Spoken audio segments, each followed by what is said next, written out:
They were supposed to scout, not destroy an army. That was the plan. A light reconnaissance sweep across 6 miles of barren desert, find the enemy, mark their position, and let the heavyweights handle the rest. But what happened next in the swirling sands of southern Iraq would become one of the most astonishing and one-sided armored battles in modern history. On the morning of the 26th of February, 1991, in the final days of Operation Desert Storm, a single U.S. cavalry troop led by Captain H.R. McMaster stumbled upon an entire brigade of the elite Iraqi Republican Guard and annihilated them in just 23 minutes. No one saw it coming, least of all, the Iraqis. But how did this happen? How could a mere reconnaissance unit, outnumbered and deep in hostile territory, wipe out 50 tanks and dozens of armored vehicles without a single casualty? Was it superior technology, leadership, training, or was it something else entirely, something invisible, hidden in the fog of war? This is the story of the Battle of 73 Easting, where doctrine met reality and where the storm met steel. To understand what happened at 73 Easting, we need to rewind a few weeks to the burning heart of the Gulf War. In August 1990, Saddam Hussein's Iraq invaded and occupied Kuwait, triggering an international crisis. The United States, leading a broad coalition under the banner of the United Nations, began deploying forces to Saudi Arabia in what became known as Operation Desert Shield. Months of buildup and diplomacy followed, but Iraq refused to withdraw. By mid-January 1991, Operation Desert Storm commenced a massive air campaign designed to decimate Iraq's command and control infrastructure, disrupt logistics, and soften up frontline defenses. It worked. Over 1,000 sorties a day punished Iraqi positions for weeks. But air power alone wouldn't evict Saddam's army from Kuwait. So on the 24th of February, 1991, the ground war began. The plan was bold, a wide flanking maneuver. While Marines and coalition forces pressed directly into Kuwait from the south, the U.S. Army's 7th Corps would swing west, then north, in a great left hook across the desert, entering Iraq and striking the Republican Guard units from behind. One of the spearhead units was the 2nd Armored Cavalry Regiment, a veteran formation of scouts and armored cavalry. At the tip of that spear was Eagle Troop, led by a young and driven officer, Captain Herbert Raymond McMaster. McMaster was no ordinary cavalryman. A West Point graduate with a PhD in military history, he had spent years thinking deeply about leadership, strategy, and the failure of modern militaries to learn from history, especially from Vietnam. He trained his men hard, he drilled them in combined arms tactics, and he preached initiative and speed. Still, on the morning of the 26th of February, their mission seemed simple. Advance east to a designated line known as the 70 Easting, locate enemy positions, then hand them off to heavier units. What no one anticipated, not McMaster, not 7th Corps, not even the Republican Guard, was that Eagle Troop would run headlong into the teeth of Iraq's most elite armored formation, the Tawakana Division of the Republican Guard, and win. As the 2nd ACR crossed into Iraq, the scene was almost surreal. Columns of tanks rumbled through open desert, their engines growling under the overcast sky. Iraqi conscripts surrendered in droves. Empty bunkers, deserted outposts, no resistance. One soldier joked, "Did they just wave at us?" For 48 hours, the advance was nearly unopposed. Then came the morning of the 26th, and with it, a sandstorm. Visibility dropped. The desert became a maze of yellow fog, and shifting shadows, but through the confusion, orders arrived: push forward to the 70 easting, but do not engage. Once you locate the enemy, pull back and let the divisions behind us do the fighting. The instructions were clear, but war doesn't follow instructions. McMaster's troop, a mix of M1, A1 Abrams tanks, and M2 Bradley fighting vehicles, pressed forward, scanning the haze with thermal imagers. At first, they found nothing. Then came artillery airbursts exploding overhead. His men instinctively spread out and pushed around the impact zones, exactly as they had trained. And then, through the storm, they spotted a small village. There were no animals, no civilians, no signs of habitation, just structures, placed suspiciously along a natural line of advance. McMaster gave the order, "1 round heat at my command." They waited. No civilians. Then, gunfire from the windows. The Abrams opened fire. 9 tanks fired almost simultaneously. The village was obliterated in seconds. Then the Bradleys spotted something worse: 2 T-72 tanks lying in wait. But blinded by the storm, American thermal sights meant the U.S. could see what the Iraqis could not. 2 Tau missiles streaked through the air. 2 kills. Just like that. It was the first blood of a much bloodier fight. Sand. Deep analysis. Motives and turning points. What followed was not supposed to happen. As McMaster's troop crested a small ridge beyond the 70 easting, just a few hundred meters into enemy territory, their thermal sights lit up. Dozens of heat signatures, tanks, APCs, trenches. It was a full brigade. In front of them stood the Tawakalna division, dug in and waiting, except they hadn't seen the Americans coming.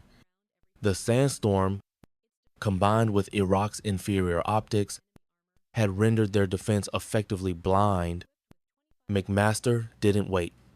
Sabot round, fire. The first shot flew across 1,400 meters and slammed into a T-72, erupting it in fire.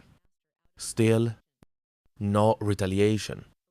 The Iraqis were scrambling. Crews ran to their vehicles. Others fled on foot. A few returned fire blindly, their rounds thudding into sand or sailing past American armor. This was the decisive moment, and McMaster seized it. He ordered a switch to tank-led formation. With the Abrams taking point, the Americans surged forward in a wedge, firing at anything that moved. The Iraqis barely had time to react. Those that didn't last long. Here, training and technology met initiative. The Abrams fired with deadly speed, 1 round every few seconds. Its depleted uranium Sabot rounds tore through enemy armor like paper. The Bradleys, equipped with 25mm cannons and Tau missiles, swept the flanks and cleared trenches. But this wasn't just firepower. It was leadership. At one point, a near hit temporarily knocked McMaster out of communication. Another officer, believing him dead, began issuing orders.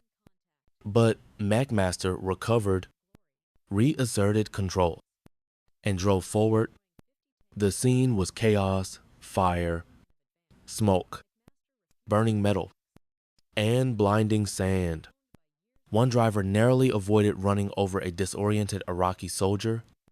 Another crewman reloaded missiles under enemy fire, standing exposed atop his vehicle. Everywhere, American initiative beat Iraqi confusion. As the engagement pressed on, the American advance became almost surgical. Where Iraqi vehicles had stopped and idled in the fog, the Abrams advanced like reapers, methodical, deliberate, and utterly lethal.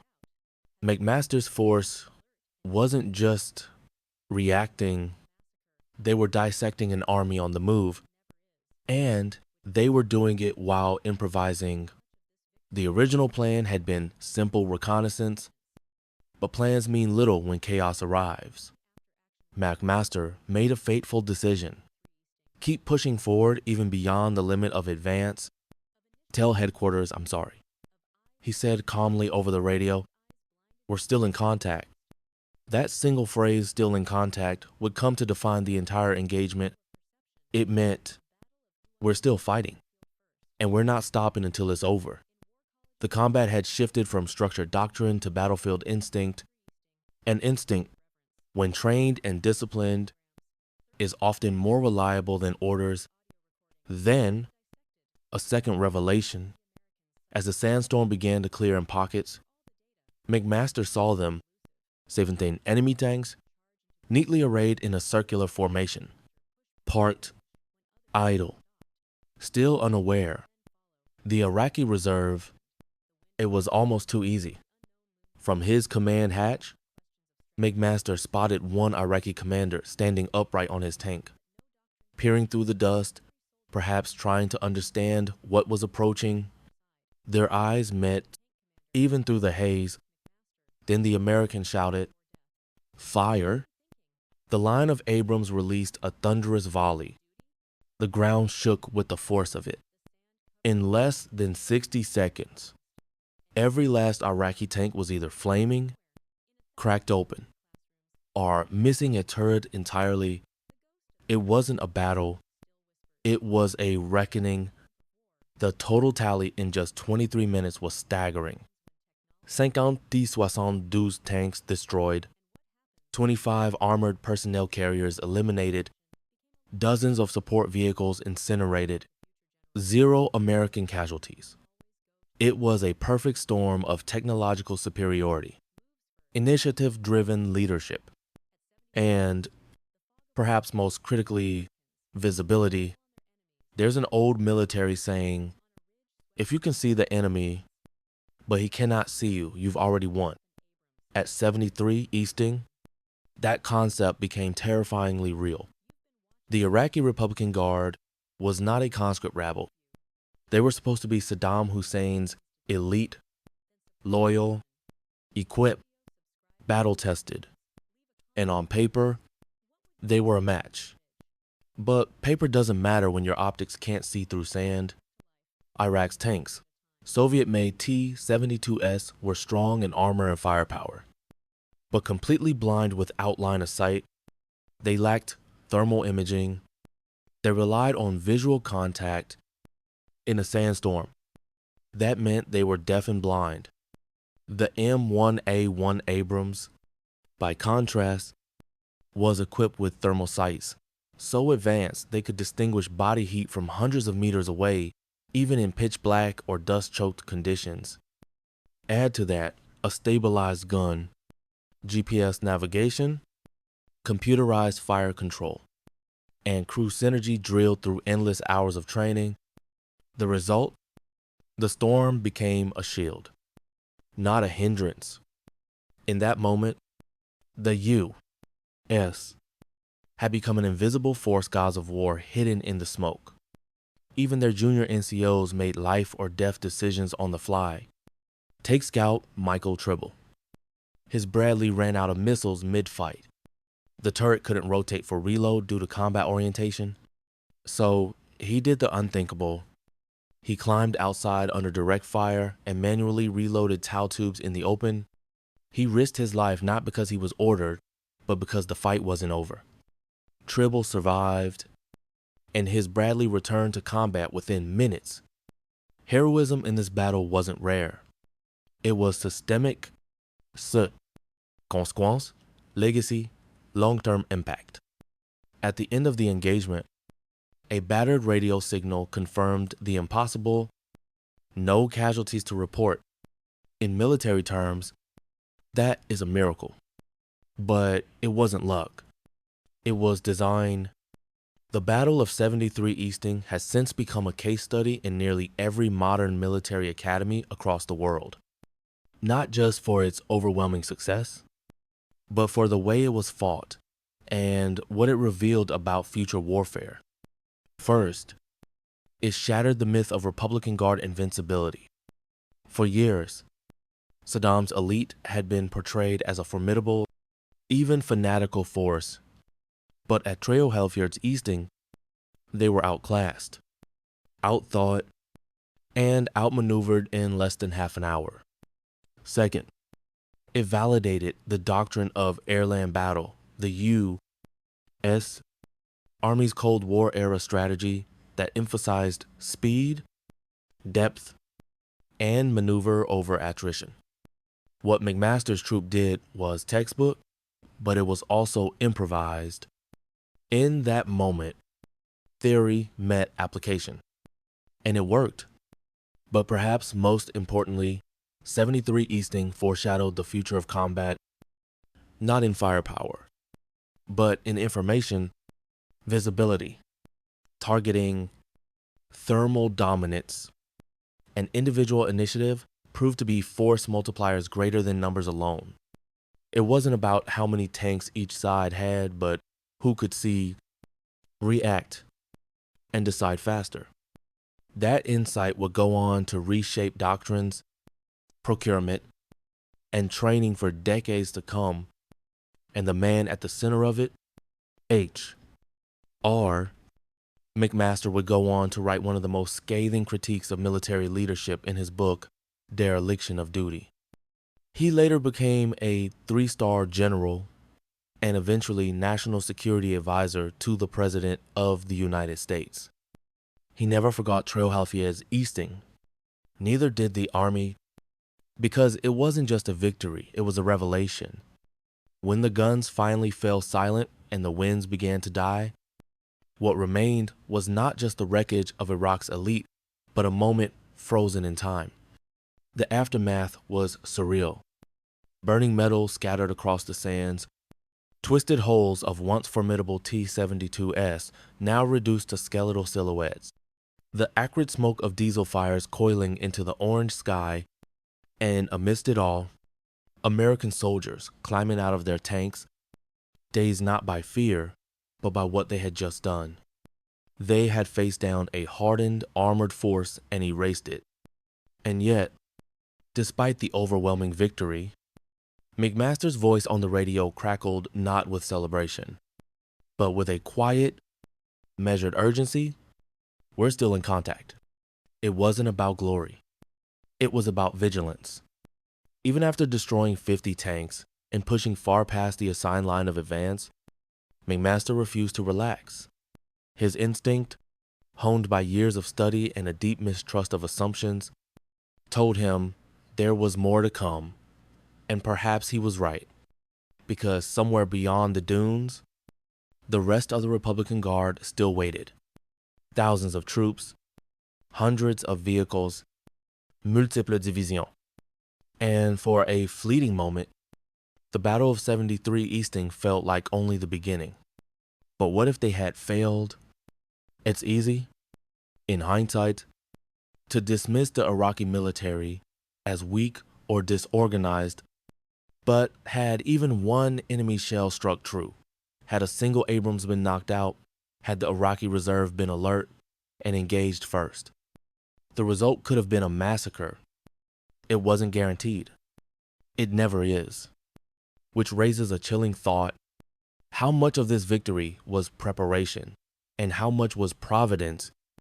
This question, more than any after-action report, haunts the legacy of 73 Easting. It was a victory of clarity over confusion, of initiative over inertia, of eyes that could see against eyes blinded by doctrine and dust. In that way, it wasn't just a battle of tanks. It was a battle of perception, a battle of who understood the battlefield first. Today, in war colleges from West Point to Sandhurst, the lessons of 73 Easting are studied with reverence. Tactical diagrams, thermal sight footage, even crew audio recordings have been dissected to understand what gave the Americans such dominance. And yet, for all the data, one truth remains elusive. What makes a leader charge into the storm? Why did McMaster push past the ridge when others might have stopped? Why did his men follow even as the terrain darkened? The wind howled, and the unknown loomed ahead. These are not questions of strategy, they are questions of spirit. Questions that no doctrine can answer, but every soldier must confront. And what of those on the other side? The Iraqi tank commander who locked eyes with McMaster in the final seconds before death, what was he thinking? Was it confusion, betrayal, duty? We will never know.